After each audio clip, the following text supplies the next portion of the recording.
দেশের অর্থনীতি পঙ্গু করে ভিক্ষুকের জাতিতে পরিণত করতে দেশ জুড়ে সহিংসতা চালানো হয়েছে বলে জানিয়েছেন প্রধানমন্ত্রী শেখ হাসিনা।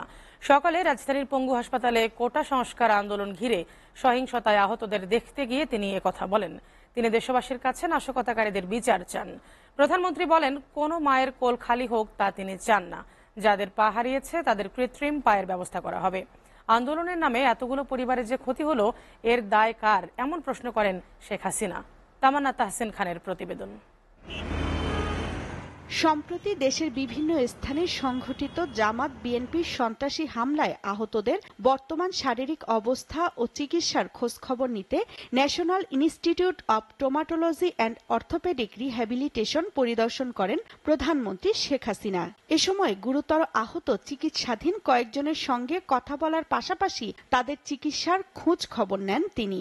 এই ধরনের ধ্বংসযজ্ঞের জন্য এই দেশকে নিয়ে আর কেউ চালাতে না পারে, আমি সকলে সাহায্য চাই।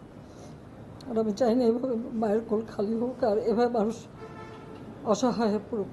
পরে সাংবাদিকদের প্রধানমন্ত্রী জানান, আহতদের চিকিৎসায় সরকার সব ধরনের ব্যবস্থা নেবে। যারা এইভাবে আগুন দিয়ে পুড়িয়ে মানুষের সে কষ্টে আবার ফেলে দিল, তাদের বিচার দেশের মানুষকে করতে হবে। আজকে চিকিৎসার জন্য যা যা লাগবে আমরা করে দেবো, করে দিচ্ছি। আর যারা পা হারিয়েছে বা হাত হারিয়েছে, আমরা কৃত্রিম পায়ের ব্যবস্থা করে দেব, যাতে তারা আবার সুস্থ মানুষের মতো চলতে পারে, নিজের কাজ করতে পারে।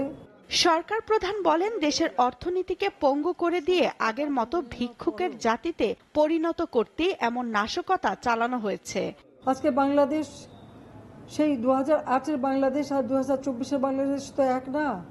বাংলাদেশের মানুষের জীবনমান তো উন্নত হয়েছে। আমাদের অর্থনীতি আজকে কত উপরে উঠে গিয়েছিল, এবং এটা মনে হলো যে এটা আর কিছুই না। এটা আমাদের অর্থনীতিকে সম্পূর্ণ পঙ্গু করে দিয়ে বাংলাদেশকে আবার ভিক্ষুকের জাতি করে দেওয়া, এটাই বোধহয় এদের পিছনে ষড়যন্ত্র। সব দাবি মেনে নেবার পরও তাদের আন্দোলন শেষ হয় না বলেও জানান প্রধানমন্ত্রী শেখ হাসিনা। আজকে এই যে এতগুলি মানুষের জীবনের ক্ষতি হলো, এতগুলি পরিবার ক্ষতি হলো, এর দায় দায়িত্ব কাদের? তামান্না তাহসিন খান, এসএ টিভি, ঢাকা।